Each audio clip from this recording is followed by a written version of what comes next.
We're talking about Al Hilal, the Saudi Arabian side, defeating Manchester City, the reigning European champions, no less, in the Club World Cup. Yeah, and it's more than just an upset, isn't it? This felt like like a seismic shift. It challenged that whole idea that, money alone guarantees dominance in football. Absolutely. Strategy, willpower, it seemed to level the playing field here. Exactly. So let's set the scene a bit. Manchester City, they came into this as the undeniable favorites. Oh, completely. They just done the treble Premier League, FA Cup, Champions League. That's huge. Huge. And their squad.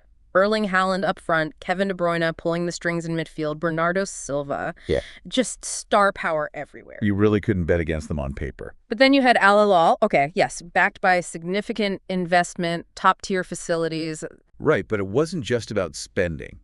They made some really smart international signings. Ruben Neves, Milinkovic-Savic, Mitrovic. These aren't players just winding down their careers. Good point.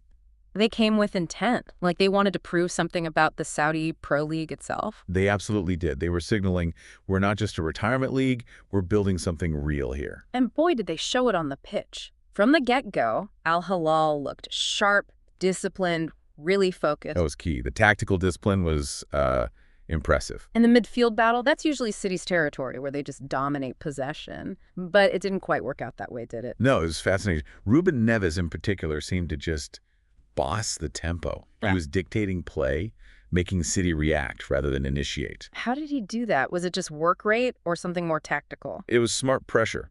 Al Hilal didn't just run around. They Right. press high but intelligently, cutting off the easy passes into City's deep midfielders.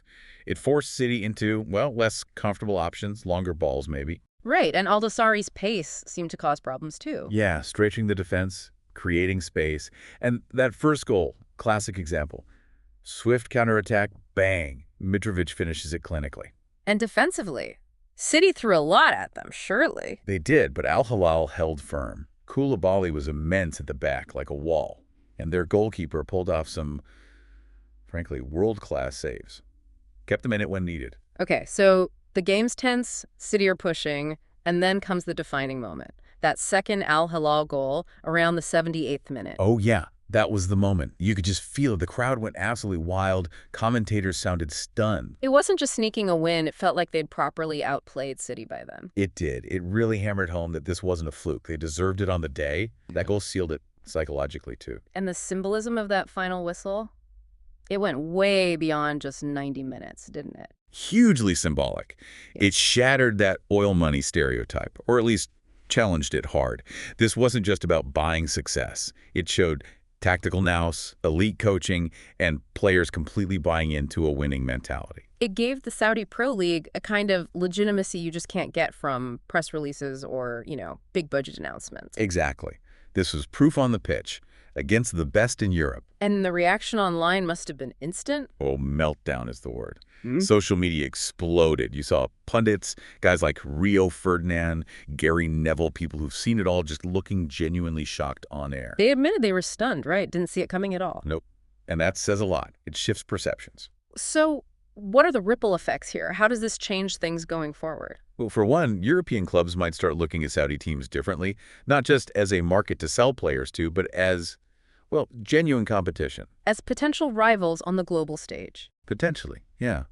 And it definitely makes Saudi Arabia a more attractive destination for top international talent. If you can go there and compete at this level, beat the European champions, that's a powerful draw. So wrapping this up, Al Hilal didn't just win a game.